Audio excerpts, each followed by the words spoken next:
ચાલો નમસ્કાર વિદ્યાર્થી મિત્રો, 12 સાયન્સ ચેપ્ટર નંબર 4 ગતિમાન વિદ્યુત ભારો અને ચુંબકત્વ મૂવિંગ ચાર્જ એન્ડ મેગ્નેટિઝમ એનું આજે પ્રથમ સેશન છે. આપણે આજે એની પ્રસ્તાવનામાં ચર્ચા કરશું. ચલો માર્ક્સ વિશે ચર્ચા કરી લઈએ. કુલ 8 માર્ક્સનું ચેપ્ટર છે. 3 MCQ, 2 માર્કનો એક પ્રશ્ન અને 3 માર્કનો એક પ્રશ્ન એમાંથી પૂછાય છે. બરાબર. ચલો પ્રસ્તાવનાથી શરૂઆત કરીએ આપણે. તો પહેલા તો આપણે અત્યાર સુધી ચેપ્ટર નંબર 1 અને ચેપ્ટર નંબર 2, બરાબર, એ બે ચેપ્ટર આપણે ભણી ગયા.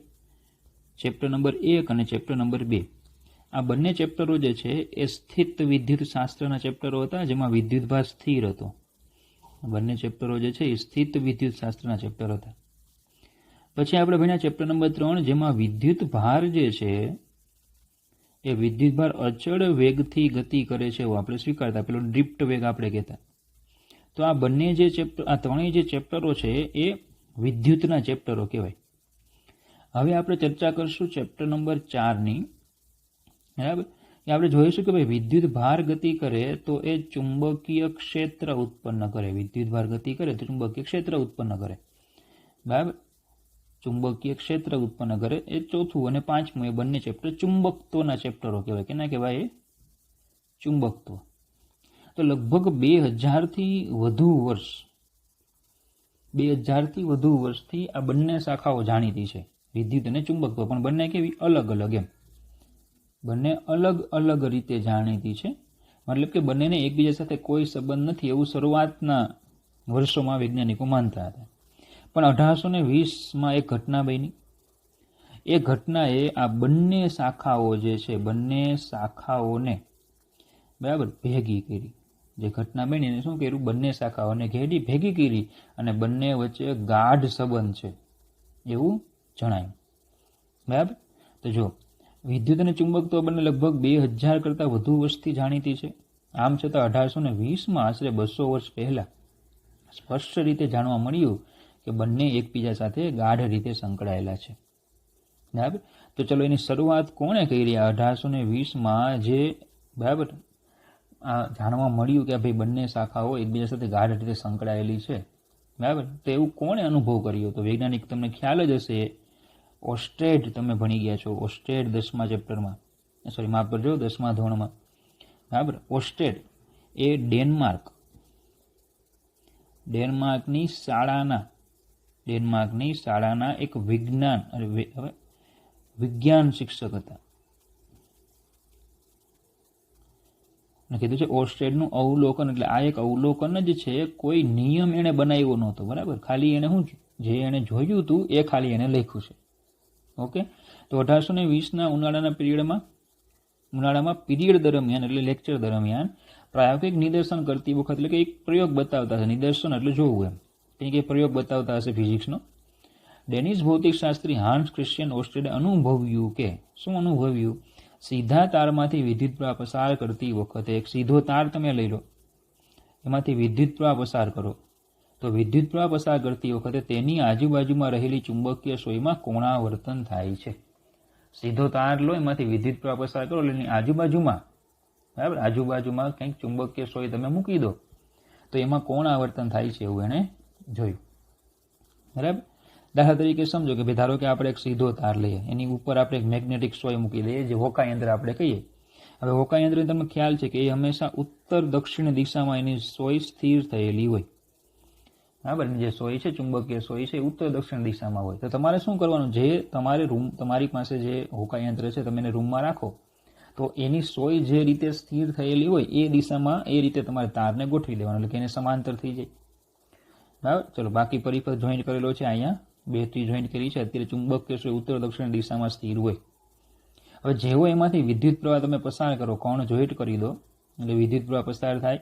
વિદ્યુત પ્રવાહ આ દિશામાં પસાર થશે, તો એણે શું જોયું કે ચુંબકીય સોયમાં કોણાવર્તન થાય છે. જે સોય આ રીતે હતી એ સોય આ રીતે થઈ જાય છે. બરાબર. ચુંબકીય સોયને તમારે ક્યાં રાખવાની? તારની ઉપર રાખવાની છે. તારની ક્યાં ઉપર? ધારો કે જમીન પર તમે તાર મૂકી દો તો એની ઉપર પકડી રાખો હવામાં, એમ. બરાબર. એ રીતે ચુંબકીય સોયને રાખવાની છે. ઓકે. ચાલો, તો આ થઈ ગયું એનું અવલોકન. સીધા તારમાંથી વિદ્યુત પ્રવાહ પસાર કરતી વખતે તેની બાજુમાં રહેલી ચુંબકીય સોયમાં કોણાવર્તન થાય છે.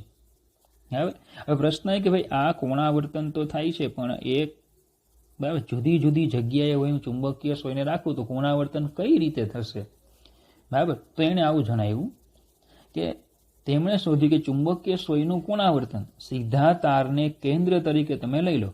દાખલા તરીકે આ તાર જે છે તમે એને અહીંયાથી જોશો એટલે તમને શું દેખાય, આખો તાર દેખાય. પણ એ જ તારને જો અહીંયાથી જો તો મને ખાલી આટલો પોર્શન જ દેખાશે. તો જે સીધો તાર છે એને તમારે શું બનાવી દેવાનું, કેન્દ્ર, બરાબર. આ જે તાર છે એને તમે શું બનાવી દો, કેન્દ્ર તરીકે બનાવી દો. અને એને લંબ એક સમતલ લઈ લો. એને લંબ શું લઈ લો, એક સમતલ, એને લંબ મૂકેલું છે, બરાબર. તો જો ચુંબકીય સોયનું કોણાવર્તન સીધા તારને કેન્દ્ર તરીકે ગણતા તારને લંબ સમતલમાં રહેલા કાલ્પનિક વર્તુળના સ્પર્શકની દિશામાં હોય. આમાં એક વર્તુળની તમે કલ્પના કરો તો એ કાલ્પનિક વર્તુળના સ્પર્શકની દિશામાં હોય. દાખલા તરીકે એને જો આકૃતિમાં દોરવું હોય તો આ જે પેલું વર્તુળની આપણે ચર્ચા કરી રીતે, એટલે જે પેલું સમતલ છે એ આ રીતે હોય, વર્તુળનું કેન્દ્ર હોય ત્યાં કોણ હોય, તાર હોય, બરાબર. તો એ કાલ્પનિક વર્તુળ જે છે એના સ્પર્શકની દિશામાં હોય. જે ચુંબકીય સોય ટૂંકમાં તમે, બરાબર, અહીંયા આ દિશા તમને બતાવે છે, અહીંયા આ દિશા બતાવે તો ચુંબકીય સોય જે છે એનું તીર છે તમને આ રીતે દિશાઓ આપશે, બરાબર. આનો પ્રયોગ પણ આપણે આગળ જતા ભણશું, બરાબર. તો આપને ચુંબકીય સોય છે આ રીતે દિશા આપે છે, બરાબર. આ જે સેન્ટર પર છે એ શું છે, તાર છે. બોલો, ખબર પડે, સેન્ટર પર જે છે એ શું છે, તાર છે. તો આપણે જે આ ચિત્ર દોર્યું છે એમાં તારને આપણે અહીંયાથી જોવાનો, એટલે પ્રવાહ જે છે એ તમારી સામે આવતો હોય એ રીતે તમારે તારને જોવાનો, બરાબર. અને સમતલ તારને લંબ રૂપે રાખો, તેમાં જે વર્તુળ તમે બનાવો એ વર્તુળના સ્પર્શક તરીકે આ જે સોય છે એ હંમેશા સ્પર્શકની દિશામાં ગોઠવો. એટલે કે જુદા જુદા સ્થાને તમે ગોઠવો સોયને એટલે તમને આવી રીતે દિશાઓ આપે, બરાબર. પણ હવે આવી દિશાઓ મળે એની કંઈ કન્ડિશન ખરી કે નહીં, પ્રશ્ન એ થાય. કંઈ કન્ડિશન છે, કંઈક શરત છે કે પછી મળી જ જાય? તો એની કન્ડિશન એવી છે કે જ્યારે વિદ્યુત પ્રવાહ મોટો હોય, પ્રવાહ કેવો હોવો જોઈએ, મોટો હોવો જોઈએ, અને ચુંબકીય સોય તારથી પૂરતી નજીક હોવી જોઈએ. આવું તમને જોવા મળે ચુંબકીય સોયમાં કોણાવર્તન થાય, પણ ક્યારે, તો કે પેલું પ્રવાહ મોટો હોય અને ચુંબકીય સોય તારથી ખૂબ નજીક હોય, જેથી પૃથ્વીનું ચુંબકીય ક્ષેત્ર અવગણી શકાય. પૃથ્વી એને પણ પોતાનું ચુંબકીય ક્ષેત્ર છે, જેની ચર્ચા આપણે ચેપ્ટર નંબર 5માં ખૂબ ડિટેલમાં ચર્ચા કરશું. એકદમ જોરદાર છે. પૃથ્વીના ચુંબકીય ક્ષેત્ર વિશે આપણે માહિતી મેળવશું, બરાબર. તો જ્યારે વિદ્યુત પ્રવાહ મોટો હોય અને ચુંબકીય સોય તારથી પૂરતી નજીક હોય કે જેથી પૃથ્વીનું ચુંબકીય ક્ષેત્ર અવગણી શકાય, ત્યારે આમ અનુભવી શકાય છે, બરાબર. ચલો, હવે પછી પ્રશ્ન એવો થયો કે ભાઈ આ પ્રવાહની દિશા ઉલટાવી શકાય કે નહીં એમ. પ્રવાહ જે છે એ પ્રવાહની દિશાને ઉલટાવી નાખું તો શું મને જોવા મળે? તો જો એને શું જોવા મળ્યું કે ભાઈ આ પ્રવાહ જે છે એની દિશા એને ઉલટાવી નાખી, બરાબર. કે ભાઈ આ દિશા કરી નાખી, આ રીતે પ્રવાહ જાય છે, આમ કરી નાખ્યું. તો જ્યારે તાર આ રીતે હતો, પ્રવાહ આમ જતો હતો, ચુંબકીય સોય આ રીતે દિશા બતાવતી હતી. હવે તારમાં પ્રવાહની દિશા ઉલટાવી નાખી તો ચુંબકીય સોયનું કોણાવર્તન ઉલટાઈ જાય છે. જો તારમાં પ્રવાહની દિશા ઉલટાવી નાખો તો ચુંબકીય સોયનું કોણાવર્તન પણ કેવું થાય છે, ઉલટાઈ જાય છે. તો પ્રવાહની દિશા ઉલટાવીએ તો સોયનું કોણાવર્તન ઉલટાઈ જાય. મતલબ કે આ જે આકૃતિ છે એમાં આ રીતે હતું. જો તારમાં પ્રવાહની દિશા ઉલટાવી નાખું તો પછી શું થશે, એનું જે ચુંબકીય સોય છે, બરાબર, એનું કોણાવર્તન ઉલટાઈ જાય. એનો મતલબ કે હવે ચુંબકીય સોય છે તમને આ રીતે ગોઠવાતી જોવા મળે, બરાબર. આ જે સેન્ટર છે ત્યાં શું હોય, તાર. મતલબ કે ધારો કે આપણે એમ ચર્ચા કરી કે ભાઈ આપણે અહીંયાથી જોતા હતા, હવે એની જગ્યાએ આપણે શું કરીએ છીએ, ત્યાં જોઈએ છે ત્યાંથી જ, પણ પ્રવાહ કઈ રીતે જવાનો, આમ જવાનો. સેકન્ડ પોર્શનમાં પ્રવાહ આમ જવાનો છે કે નહીં, બરાબર. તો પછી આને પણ ધારો કે આપણે ટપકા વડે તારને બતાવ્યો હતો, તો અહીંયા હું જરાક ટપકું ચેન્જ કરીને હું આમ જરાક ક્રોસ કરી દઉં, એમ નવું કાંઈ નથી, બરાબર. અલગ દિશા છે એવું સૂચન કરે છે. આપણી આંખ હતું તો આપણે ત્યારે જ્યારે જોતા હતા ત્યારે આપણી સામે પ્રવાહ આવતો હતો, પહેલી વખત જોતા હતા ત્યારે આપણી સામે પ્રવાહ આવતો હતો આ પહેલા કિસ્સામાં, બરાબર. એટલે કે આપણી આંખ તરફ આવતો હતો ને હવે આંખથી ક્યાં જાય છે, દૂર જાય છે. એટલે પ્રવાહ ઉલટાઈ ગયો, અહીંયા ટપકો કર્યો, તેની જગ્યાએ હું અહીંયા શું કરી નાખું, ક્રોસ કરી નાખું છું, બરાબર. નવું કશું નથી. તો બોલો, ખ્યાલ આવી ગયો આટલો? કે ટૂંકમાં શું જાણવા મળે કે પ્રવાહની દિશા ઉલટાવો એટલે ચુંબક જે અહીંયા ચુંબકીય સોય છે એનું કોણાવર્તન પણ ઉલટાઈ જાય છે, બરાબર. ચાલો હવે પછી એને પ્રશ્ન એ થયો કે ભાઈ આ સોયને હું નજીક લાવું, પ્રવાહનો વધારો કરું, ઘટાડો કરું, બરાબર, ચુંબકીય સોયને નજીક લાવું, દૂર લઈ જાઉં, તો શું જોવા મળે? તો એને એવું જોવા મળ્યું કે પ્રવાહ જે છે, પ્રવાહને વધારતા અથવા ચુંબકીય સોયને તારની નજીક લાવતા કોણાવર્તન વધે. મતલબ કે જો તમે પ્રવાહ જે છે એ વધારી દો તો કોણાવર્તન, ચુંબકીય સોય છે એનું કોણાવર્તન કેવું થાય છે? વધે છે. બરાબર. પ્રવાહને જો તમે ઘટાડી દો, કોણાવર્તન ઘટે. એટલે પહેલાં જ્યાં જોડાયેલી હોય, પહેલાં જે સ્થિતિમાં હોય, કારણ કે પહેલાં આવી સ્થિતિમાં હતી, પછી આવી સ્થિતિમાં આવી, તો પછી આને શું કહેવાય? કોણાવર્તન 90નું થયું એમ. તો પ્રવાહ વધારો, કોણાવર્તન વધે, પ્રવાહ ઘટાડો, કોણાવર્તન ઘટે. બરાબર. સેમ એ જ કે જો સોય જે છે એ સોયને તમે નજીક લાવો, કોણાવર્તન વધે છે. સોયને તમે દૂર લઈ જાઓ, કોણાવર્તન ઘટે છે. બરાબર. ચાલો હવે એને પ્રેક્ટિકલી, બરાબર, આ ખરેખર આવું જોવા મળે કે નહીં એમ, તો એ જાણવા માટે એને એક પ્રયોગ કર્યો. લોખંડનો ભૂકો તારની આજુબાજુમાં ભભરાવવામાં આવે તો તાર કેન્દ્રમાં રહે તે રીતે ભૂકો સમકેન્દ્રીય વર્તુળોમાં ગોઠવાઈ જાય છે. હવે જો આ તમારે જોવું હોય તો તમે આ પ્રયોગ ઘરે જાતે કરી શકો. કે ભાઈ ધારો કે તમે આ રીતે એક તાર લઈ લો, ધારો કે આ તમે એક તાર લઈ લીધો અહીંયા, બરાબર.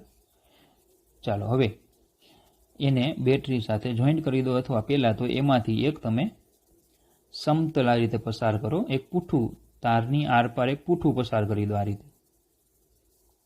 આ પ્રયોગ તમે 10મા ધોરણમાં પણ કર્યો હોય અથવા તો ભણ્યા હો. એક પૂઠું લઈ લીધું જે તારને લંબ રૂપે રાખ્યું હોય આમ, બરાબર. હવે આ તારની સાથે બેટરી જોઈન્ટ કરી દો, બરાબર. અહીંયા આપણે જરાક એક કળ મૂકી દઈએ સાથે, ઓકે, અને આ બેટરી જોઈન્ટ કરી દો, બરાબર.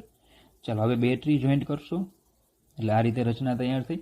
હવે જેવી તમે કળ જોઈન્ટ કરશો એટલે શું થશે? અહીંયાથી પ્રવાહ પસાર થશે.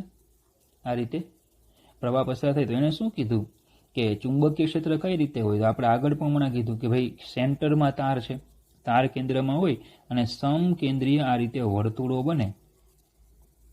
એટલે ભૂકો શું કરશે? ભૂકો આવી રીતે સમકેન્દ્રીય વર્તુળોમાં ગોઠવાશે, જે તમને અહીંયા દોરેલું છે. ભૂકો જે છે એ શું થાય છે? સમકેન્દ્રીય વર્તુળોમાં ગોઠવાય છે, જે આપણે અહીંયા દોર્યું, બરાબર.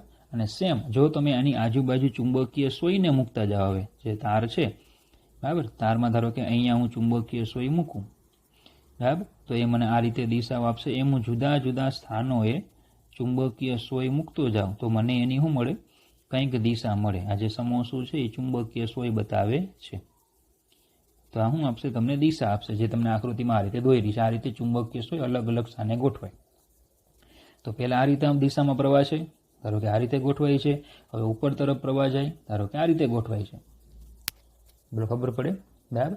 તો ટૂંકમાં તમને ચુંબકીય સોય છે આ રીતે ગોઠવાયેલી જોવા મળે. તો આ હતું આખું ઓર્સ્ટેડનું અવલોકન, બરાબર. ઓર્સ્ટેડે આટલા અવલોકનો કર્યા અને એને તારણ આપ્યું કે શું તારણ છે? ગતિમાન વિદ્યુત ભાર અથવા પ્રવાહો તેમની આસપાસના અવકાશમાં ચુંબકીય ક્ષેત્ર ઉત્પન્ન કરે છે. ગતિમાન વિદ્યુત ભાર કે પછી પ્રવાહ તેની આસપાસ શું ઉત્પન્ન કરે છે? ચુંબકીય ક્ષેત્ર, બરાબર. ચાલો, તો ઓર્સ્ટેડ તો આટલું કહી દીધું, પણ હવે લોકો એને પ્રશ્ન પૂછ્યા કે આ ચુંબકીય ક્ષેત્રનું મૂલ્ય કેટલું એમ. તો એમાં ઓર્સ્ટેડ છે એ મૌન રહ્યા, એ આગળ એની રિસર્ચ કરી શક્યા નહીં, કારણ કે એ શું હતા? શિક્ષક હતા, બરાબર. છોકરાઓના ભવિષ્યની ચિંતા એને વધારે હતી, એટલે એણે છોકરાઓને ભણાવવામાં પોતાનું ધ્યાન કેન્દ્રિત કર્યું, આગળ રિસર્ચ કર્યું નહીં. તો આપણે આ વાતને અહીંયા અટકાવીએ, બરાબર. પછી ઓર્સ્ટેડના અવલોકનને આગળ કઈ રીતે વધ્યું એની ચર્ચા આપણે પછી કરીએ. પણ આવું એક અવલોકન થઈ ગયું, એની પછી શું થયું? તો ઓર્સ્ટેડના અવલોકન બાદ વિદ્યુત ચુંબકત્વ અંગે વૈજ્ઞાનિકોએ કરેલા સંશોધનો, ઓર્સ્ટેડના અવલોકન પછી ઘણા બધા સંશોધનો થયા કે ત્યારબાદ આવા પ્રયોગોની ઘટમાળ ચાલી, બરાબર. આવા પ્રયોગોની શું થઈ? ઘટમાળ ચાલી કે 1864માં જેમ્સ મેક્સવેલ, 1864માં જેમ્સ મેક્સવેલ નામના વૈજ્ઞાનિકે વિદ્યુત અને ચુંબકત્વ. બરાબર, જેમ્સ મેક્સવેલ નામના વૈજ્ઞાનિકે શું કર્યું? વિદ્યુત અને ચુંબકત્વ જે નિયમોનું પાલન કરે તે નિયમો તારવ્યા. વિદ્યુત અને ચુંબકત્વ જે નિયમોનું પાલન કરે એ નિયમ તારવ્યા. અને ત્યારબાદ એવી અનુભૂતિ કરી કે પ્રકાશ એ વિદ્યુત ચુંબકીય તરંગો છે. એણે પોતાનો જે નિયમ આપ્યો એ નિયમ હતો વિદ્યુત ચુંબકીય તરંગવાદ. વિદ્યુત ચુંબકીય તરંગવાદ. બરાબર, એને વિદ્યુત ચુંબકીય તરંગવાદ આપ્યો જેમ્સ મેક્સવેલે. અને એના પરથી એને શું કીધું? પ્રકાશ એ વિદ્યુત ચુંબકીય તરંગો છે. પ્રકાશના તરંગો જે છે વિદ્યુત અને ચુંબકીય ક્ષેત્રના બનેલા છે. ચલો, એની પછી રેડિયો તરંગોની શોધ હર્ઝે કરી. હર્ઝે શેની શોધ કરી? રેડિયો તરંગોની. અને 19મી સદીના અંત ભાગમાં જેસી બોઝ અને જી માર્કોનીએ તેમને ઉત્પન્ન કરી બતાવ્યા. તો આપણા માટે ગર્વ લેવા જેવી વાત આવે છે. જેસી બોઝ નામ તમને ખબર હોય, જગદીશચંદ્ર બોઝ. બરાબર, તો ઇન્ડિયન હતા. તો આપણે ગર્વ લેવું જોઈએ કે આપણા પાઠ્યપુસ્તકમાં પહેલી વખત એક ઇન્ડિયનનું નામ આવે છે, જેસી બોઝ. અને બીજું કોણ? જી માર્કોની. એમણે આ જે તરંગો છે એને ઉત્પન્ન કરી બતાવ્યા. જોકે ખરેખર એવું આમાં લખ્યું છે ઉત્પન્ન કર્યા, પણ ઇતિહાસ એવું છે કે હર્ઝે મેક્સવેલે શું કર્યું હતું? વિદ્યુત ચુંબકીય તરંગવાદ આપ્યું, થિયરી આપી એણે, થિયરી કે ભાઈ આ રીતે ઉત્પન્ન થાય એમ. હર્ઝે પ્રયોગ કર્યો અને એણે વિદ્યુત ચુંબકીય તરંગો એટલે રેડિયો તરંગો ઉત્પન્ન કર્યા. એટલે હર્ઝે શું કર્યું? પ્રેક્ટિકલ કર્યો, ઉત્પન્ન પ્રયોગશાળામાં ઉત્પન્ન કર્યા. પ્રયોગશાળામાં ઉત્પન્ન કર્યા કે પણ એને દૂર સુધી કઈ રીતે લઈ જવું એને ખબર નહોતી. એટલે જેસી બોઝ, જગદીશચંદ્ર બોઝ અને માર્કોનીએ એ તરંગોને દૂર સુધી કઈ રીતે લઈ જઈ શકાય. બરાબર, તો કે જગદીશચંદ્ર બોઝે તો 5 મિલીમીટરથી કંઈક તરંગલંબાઈના તરંગો છે એ ઉત્પન્ન કરેલા. અને માર્કોનીએ એમને ખૂબ લાંબા અંતરે કઈ રીતે લઈ જવાય એની સિદ્ધિ હાંસલ કરી. અને એને કારણે અત્યારે આપણે આ ઓનલાઈન એજ્યુકેશન લઈ શકીએ છીએ.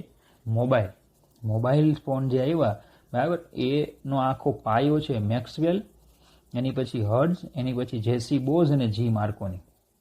બરાબર, રેડિયો તરંગો જે મોબાઈલમાં કોમ્યુનિકેશનમાં તરંગો હોય ને, રેડિયો તરંગો હોય. બરાબર, તો આ બધા લોકોએ ભેગા થઈને આ મોબાઈલ ફોનની શોધ કરી. પણ એ પણ આપણે આગળ ભણશું કે ખરેખર આવી શોધ હર્ઝને કરવાની નહોતી. શોધ કંઈક અલગ કરતા હતા, શોધાઈ ગયું કંઈ અલગ ને એવું બધું હતું. એ આગળ આવશે 11મા ચેપ્ટરમાં. એ ઇતિહાસ આખો અલગ છે. તો 20મી સદીમાં વિજ્ઞાન અને ટેકનોલોજી હરણફાળ પડી. હરણફાળ એટલે ખૂબ ઝડપથી પ્રગતિ થવી. બરાબર, વિદ્યુત ચુંબકત્વ વિશે વધુ માહિતી પ્રાપ્ત થતા તથા વિદ્યુત ચુંબકીય તરંગો ઉત્પન્ન કરવા, વિવર્ધિત કરવા. વિવર્ધિત કરવું એટલે એમ્પ્લિફાય કરવું. શું કરવું? એમ્પ્લિફાય. બરાબર, આપણો અવાજ કેમ આપણે માઇકથી એમ્પ્લિફાય કરીએ, વધારીએ તે. એટલે વિદ્યુત ચુંબકીય તરંગો ઉત્પન્ન કરવા, એને વિવર્ધિત કરવા એટલે કે એની ઉર્જા વધારવી એમ. તેનું પ્રસારણ કરવું એટલે કોમ્યુનિકેશન કરવું. તેનું પરખ કરવી, પરખ કરી ડિટેક્ટ કરવું. કેમ આપણે જે બોલીએ છીએ એ માઇક શું કરે? ડિટેક્ટ કરે. આપણા કાન છે એ શું કરે? અવાજ ડિટેક્ટ કરે. આંખ છે એ શું કરે? પ્રકાશના તરંગો ડિટેક્ટ કરે. એને પરખ કરવા માટેના સાધનોની શોધને કારણે આ શક્ય બની. બરાબર, તો આ હતો આખો ઇતિહાસ ઓસ્ટેડના અવલોકન પછીનો.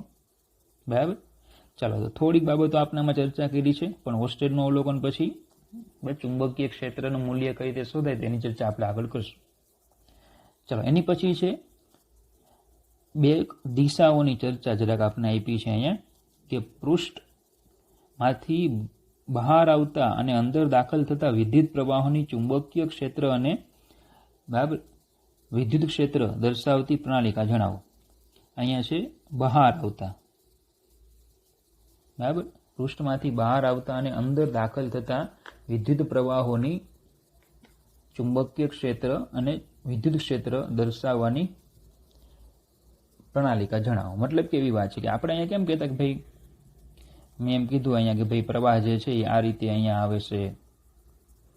પ્રવાહ જે પહેલા આ દિશામાં જાય છે, પછી આ દિશામાં જાય છે. હવે બેઝિકલી શું હોય છે કે તાર આપણે કઈ રીતે રાખવાનો હોય છે કે આપણી એક્ઝેક્ટ આંખની સામે રાખવાનો. તાર જે છે આપણી એક્ઝેક્ટ સામે હોય.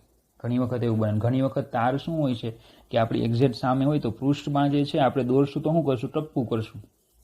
એટલે એની પર તમે પેન રાખો એટલે આ તારની દિશા થઈ ગઈ. પેન રાખો એટલે એ તાર થઈ ગયો. તો ટૂંકમાં ચુંબકીય ક્ષેત્ર છે, વિદ્યુત ક્ષેત્ર છે અને વિદ્યુત પ્રવાહ, એ ત્રણ જે છે ને એ આપણા આ ચેપ્ટરમાં આપણે એવા શબ્દોનો ઉપયોગ કરશું, પૃષ્ઠમાં દાખલ થાય, પૃષ્ઠમાંથી બહાર આવે, એવા શબ્દોનો આપણે ઉલ્લેખ કરશું. તો ત્યારે આપણે કંઈક દિશાઓ નક્કી કરવી પડશે, બરાબર. તો આપણે શું કરવી પડશે? કંઈક દિશા નક્કી કરવી પડે. તો આપણે એને, બરાબર, મહાભારતમાં જે તીરનો ઉપયોગ થતો, બાણ, એને આધારે દિશાઓનો ઉલ્લેખ કરેલો છે. બાણ તમે જોયું હોય, હમણાં લોકડાઉનમાં મહાભારત ચાલતું જ હતું, બરાબર, રામાયણ મહાભારત બધા લોકોએ જોયા, તો એમાં તીર જે છે એ આ રીતે આવે. હવે જો તમે આ તીરને અહીંયાથી જુઓ તો તમને શું દેખાશે? એક ટપકું દેખાય. સામેથી જુઓ તમને શું દેખાય? એક ટપકું દેખાય. અને જો આ તીરને તમે અહીંયાથી જુઓ તો તમને શું દેખાય? આમ ક્રોસ દેખાય. ક્રોસ આ જે છે એ તમને અહીંયા ક્રોસના સ્વરૂપમાં દેખાય, કારણ કે આ તો ખાલી દ્વિપરિમાણમાં દોર્યું મેં, હોય ખરેખર 4. તમને ખ્યાલ હોય, તમે તીર જોયા છે, બરાબર. તો ક્રોસ દેખાશે. તો ટૂંકમાં પૃષ્ઠમાંથી જ્યારે બહાર આવતું પ્રવાહ હોય, આપણી તરફ આવતો હોય ને, ત્યારે એને ડોટ કહેવાનું. એ પછી વિદ્યુત પ્રવાહ હોય, ચુંબકીય ક્ષેત્ર હોય કે વિદ્યુત ક્ષેત્ર હોય, અને જે દાખલ થતું હોય, જો આમ આપણાથી દૂર જતું હોય, તો એને શું કહેવાનું? ક્રોસ. તો ધારો કે તમે ચોપડીમાં જોવો છો અત્યારે, બરાબર, કે ફોનમાં જોવો છો, તો તમારી સામે જો પ્રવાહ આવતો હોય ને, તમારી સામે, તો એને દર્શાવવાનો કઈ રીતે? આ એટલે ફોનમાંથી બહાર આવે છે, અને ફોનમાં દાખલ કરો તો શું આવશે? આ પડે ખબર? તો આ દિશા જે છે એ આપણે કઈને કહીશું? તો કે પૃષ્ઠને લંબ બહાર તરફ. શું કહીશું? પૃષ્ઠને લંબ બહાર તરફ. અને આ દિશાને શું કહીશું આપણે? તો કે પૃષ્ઠને લંબ અંદર તરફ. બોલો, ખબર પડે? બરાબર. ચોપડી જે છે, ચોપડીમાંથી બહાર આવતો પ્રવાહ હશે તો એને શું કહેવાનું આપણે? ટપકું. અને દાખલ થતો પ્રવાહ હશે તો એને શું કહેવાનું? ક્રોસ. જો પાનાના પૃષ્ઠમાંથી બહાર તરફ નીકળતા વિદ્યુત પ્રવાહો કે ક્ષેત્ર ને ટપકા વડે દર્શાવશે. એટલે ટપકું કોણ ઉપર રાઉન્ડ કરવાનું, બોર્ડર બાંધી દેવાની, રક્ષણ મળે એટલે. અને પાનાના પૃષ્ઠમાં પ્રવેશતા વિદ્યુત પ્રવાહ કે ક્ષેત્રને ચોકડી વડે દર્શાવશું. દાખલા તરીકે આપણે જે આગળ ભણ્યા, તમને ડોટ અને ક્રોસ વાળું મેં તમને થોડુંક આગળ કીધું, બરાબર. જો એ પ્રમાણે આપણે જો આમાં લઈએ તો ધ્યાન આપજો. આપણું અવલોકન અહીંયા આવી રીતે હતું કે હું આને અહીંયાથી જોઉં છું. પેલો કિસ્સો લઈએ તો એ જે પ્રવાહ છે એ મારી તરફ આવતો હતો કે નહીં? આ મારી તરફ આવતો હતો. મને અહીંથી શું દેખાવાનું છે? ટપકું. એટલે મેં જો પેલી આકૃતિ હતી ને એમાં મેં અહીંયા શું દોર્યું? ટપકું. ટપકું કરીને બોર્ડર બાંધવાની. પછી બીજા કિસ્સામાં આપણે બેટરી બદલી નાખી હતી, ચેન્જ કરી નાખી હતી, એટલે પ્રવાહ આ દિશામાં જતો હતો. તો મારી આંખ જે છે ત્યાંથી દૂર જતો હતો. તો મેં પછી એને શું કહી દીધું? ક્રોસ. એટલે અહીંયા શું કર્યું? ક્રોસ. એટલે ખબર પડે? એટલે બેઝિકલી તાર જે છે એમાં તારમાં પ્રવાહ હોય, ચુંબકીય ક્ષેત્ર હોય કે વિદ્યુત ક્ષેત્ર હોય, એમાં આપણે આ સંજ્ઞા પદ્ધતિ, આ પ્રણાલિકા કહેવાય, એને આપણે ફોલો કરશું. ખબર પડે? અને આ તો પેલી આકૃતિ આપણે આગળ ભણી ગયા હતા, તે સમકેન્દ્રીય વર્તુળો જોવા મળે છે, તે અહીંયા ટપકું કરેલું છે. ફરીથી આની જેવી રચના છે. ટૂંકમાં આ જે ચુંબકીય સ્વની રચના છે, આ લોખંડના ભૂકા નિયમ એકબીજાને રિપ્રેઝન્ટ કરે છે, બરાબર. તો આ રીતે તમને પાનાના પૃષ્ઠમાં પ્રવેશતા વિદ્યુત પ્રવાહ કે ક્ષેત્રને ચોકડી અને બહાર નીકળતા વિદ્યુત પ્રવાહ કે ક્ષેત્રને ટપકા વડે દર્શાવ. ટૂંકમાં તમારી સામે આવે તો ટપકું, તમારાથી દૂર જતું હોય તો ક્રોસ, બરાબર. આ રીતે યાદ રાખો. તો આ શું થઈ ગયું? એક પ્રણાલિકા થઈ ગયા, બરાબર. ચાલો આગળ વધીશું. હવે ટોપિક છે ચુંબકીય બળ.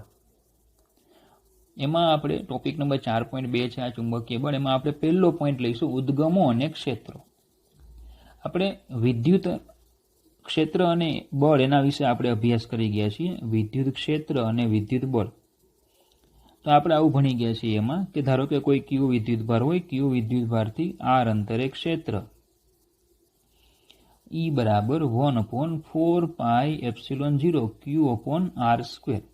અને જો આ સ્થાન સદિશ r હોય, એની દિશામાંનો એકમ સદિશ r કેરેટ હોય, તો અહીંયા r કેરેટ જો સદિશ સ્વરૂપે લખીએ તો એટલે E = 1/4πε0 Q/r². જો અહીંયા કોઈ પરીક્ષણ વિદ્યુતભાર મૂકી દઈએ Q, તો પછી એની પર લાગતું બળ F બરાબર Q વેક્ટર E એટલે આવશે 1/4πε0 Q/r². ધારો કે આ વિદ્યુતભાર ધન છે, આને આપણે કહેતા સ્ત્રોત વિદ્યુતભાર, સ્ત્રોત વિદ્યુતભાર અથવા વિદ્યુત ક્ષેત્રના પ્રાપ્તિ સ્થાન અથવા તો ઉદ્ગમ, એમ વિદ્યુત ક્ષેત્ર ઉત્પન્ન થાય, સોર્સ ચાર્જ પણ આપણે એને કહેતા. બરાબર. ચલો બીજું આપણે ભણી ગયા, જો ધન વીજભાર હોય તો એનું ક્ષેત્ર એનાથી દૂર હોય, ઋણ વીજભાર હોય એનું ક્ષેત્ર એની તરફ હોય, એ પણ આપણે ચર્ચા કરી ગયા હતા. તો હવે આ થિયરીમાં તમને શરૂઆતના પોર્શનમાં વિદ્યુત ક્ષેત્ર વિશે તમને ફરીથી માહિતી આપી છે, અને પછી ચુંબકીય ક્ષેત્રની થોડી સરખામણી લીધી છે, બહુ વધારે નથી આપ્યું, પણ વિદ્યુત ક્ષેત્ર છે. જો વિદ્યુતભાર કયો વિદ્યુત ક્ષેત્ર E ઉત્પન્ન કરે છે એ ખબર જ છે અમને. E = 1/4πε0 Q/r². r એટલે સદિશ આરની દિશામાંનો એકમ સદિશ. E એટલે સદિશ ક્ષેત્ર છે. વિદ્યુતભાર Q આ ક્ષેત્ર સાથે આંતરક્રિયા કરે છે અને બળ અનુભવે છે, તો F = QE 1/4πε0 Q/r². ચલો હવે એના કેટલાક ખ્યાલો છે. તો એમાં પહેલા આપણે ક્ષેત્રના કેટલાક ખ્યાલોની ચર્ચા કરશું. બરાબર. ચલો પહેલા આપણે જે ક્ષેત્રના ખ્યાલો,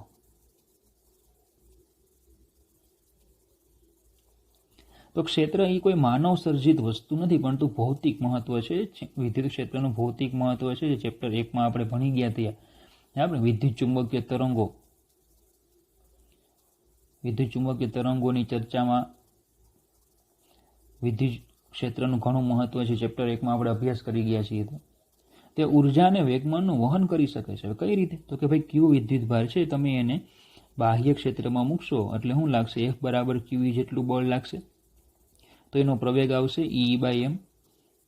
એનો મતલબ કે પ્રવેગી ગતિ કરે, વેગ એનો વધતો જાય, અને જો વેગ વધે તો 12 mv² પ્રમાણે એની ગતિ ઉર્જા કેવી થાય? વધતી જાય, અને mv પ્રમાણે એનું વેગમાન પણ વધે. બરાબર.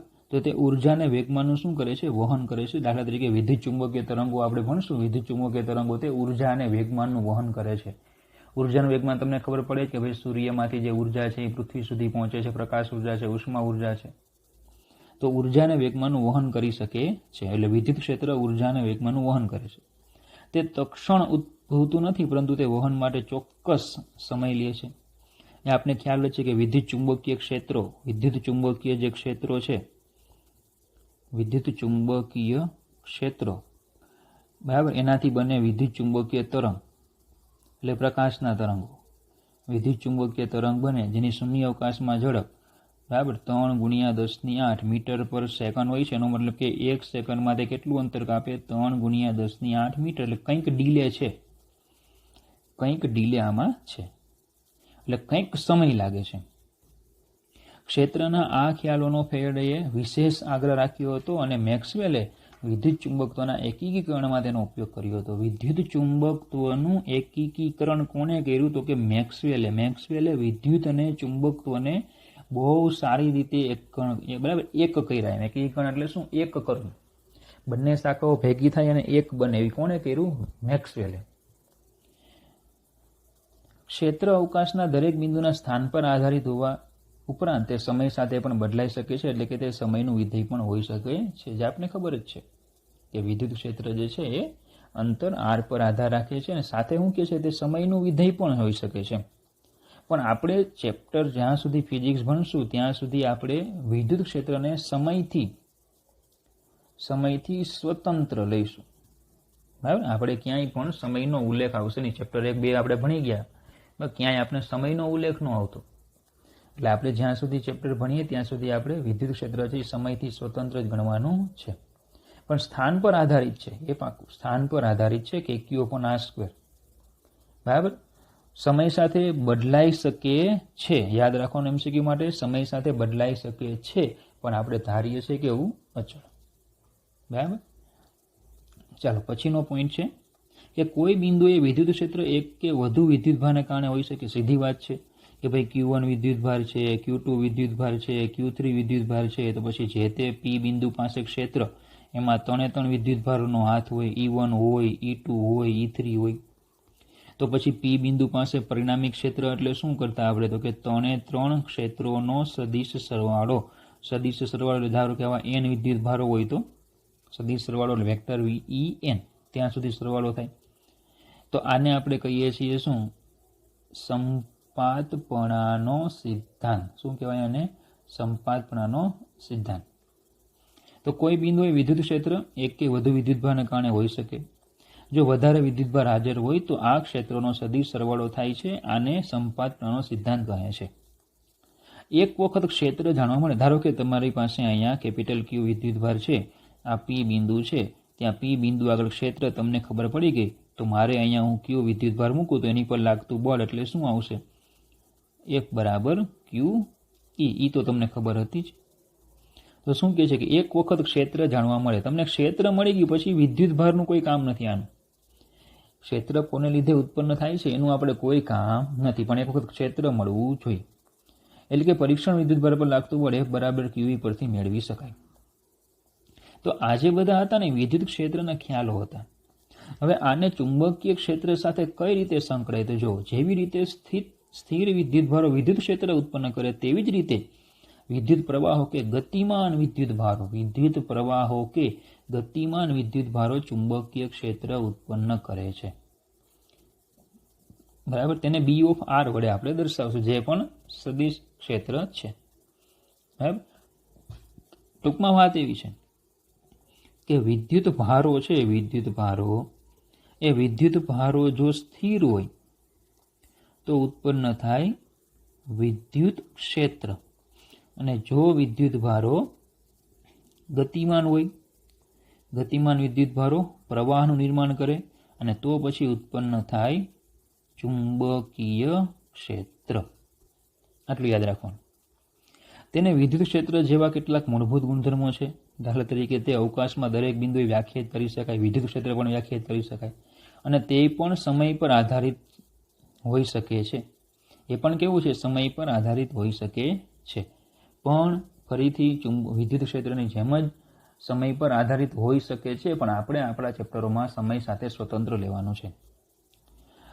પ્રાયોગિક રીતે તે સંપાતપણા સિદ્ધાંતને અનુસરે, એટલે કે વિદ્યુત ક્ષેત્રની જેમ જ જો વધારે વિદ્યુત પ્રવાહો હોય, I1, I2, I3 એવા વધારે વિદ્યુત પ્રવાહો હોય, I1 છે, I2 છે, અપ ટુ IN એવા વધારે વિદ્યુત પ્રવાહ હોય, તો પછી પરિણામી ચુંબકીય ક્ષેત્ર એટલે બધાનો સદિશ સરવાળો. ઘણા બધા ચુંબકીય ઉદ્ગમોનું ચુંબકીય ક્ષેત્ર દરેક ઉદ્ગમના સ્વતંત્ર ચુંબકીય ક્ષેત્રના સદિશ સરવાળા જેટલું હોય છે. તો આ છે કે ચુંબકીય ક્ષેત્રના ખ્યાલો જે વિદ્યુત ક્ષેત્ર સાથે મળતા આવે છે. એટલે તમને બેઝિકલી પરીક્ષામાં પ્રશ્ન કેવો પૂછાય, તો એ પ્રશ્ન મેં અહીંયા લખેલો હતો કે ચુંબકીય ક્ષેત્ર અને વિદ્યુત ક્ષેત્રના ઉદ્ગમોની ચર્ચા કરી ચુંબકીય ક્ષેત્રનો ખ્યાલ આપો. જો કે વિદ્યુત ક્ષેત્રનો ખ્યાલ પણ આપણે આપી દીધો, સાથે ચુંબકીય ક્ષેત્રનો પણ ખ્યાલ આમાં આવી ગયો. બરાબર, તો આજે આપણો પીરિયડ અહીં અટકાવીએ છીએ. આપણે ઓસ્ટેડ, યાદ રાખજો, છેલ્લે આપણે ઓસ્ટેડ પહોંચેલા હતા, જેણે અવલોકન આપ્યું હતું, અને એની પરથી આપણે વિદ્યુત અને ચુંબકીય ક્ષેત્ર કેવું હશે એનો આ તુક્કો લગાવ્યો એમ. પણ હવે ડિટેલિંગ ચર્ચા આપણે નેક્સ્ટ લેક્ચરથી કરીશું. Okay, thank you.